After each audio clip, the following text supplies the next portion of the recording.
যারা আসলে অবিবাহিত আছে মানে বিয়ে করে নাই তাদের একটা কথা আসলে মনের কথা বলতে গেলে যে বউ দুইটার কম নয়, চারটা হলে ভালো হয়। আবার বিপরীত ক্ষেত্রে দেখেন, যারা বিয়ে করছে তাদের মনের কথাটা অনেকটা এই রকমের যে বউ একটার বেশি নয়, না হলে আরও ভালো হয়। তো এখন এই যে এই এক্সাম্পলটা কিন্তু ইন্ডিয়া পাকিস্তান ম্যাচের ক্ষেত্রেও খেটে যায়।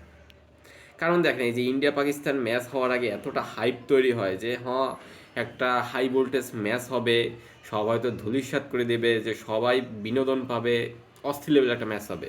কিন্তু ম্যাচ হওয়ার পর আসলে বোঝা যায় যে ইন্ডিয়া পাকিস্তান ম্যাচ বলতে এখন আর কিচ্ছু নাই, জাস্ট হাইপ বাদে আর কিচ্ছু নাই। মানে পাকিস্তান এমন একটা টিম বর্তমানে হয়ে গেছে যে তারা আসলে ইন্ডিয়ার সাথে কম্পিটই করতে পারে না। তো এখন শুনতেছি আবার গ্রুপ পর্যায়ে তো ইন্ডিয়ার কাছে পাকিস্তান বিধ্বস্ত হয়েছে। তো এখন আবার শুনতেছি যে ইন্ডিয়া পাকিস্তান সেমিফাইনাল দেখতে চাই, ইন্ডিয়া পাকিস্তান সেমিফাইনাল দেখতে চাই। তো ভাই বেশি হাইপ তুললে তো লাভ নাই। কারণ ইন্ডিয়াও জানে যদি পাকিস্তানের সাথে তাদের সেমিফাইনাল খেলা হয়, তারা একদম অনায়াসে অনায়াসে তারা ফাইনাল খেলবে। তো অতটা হাইপ তুললে লাভ নাই।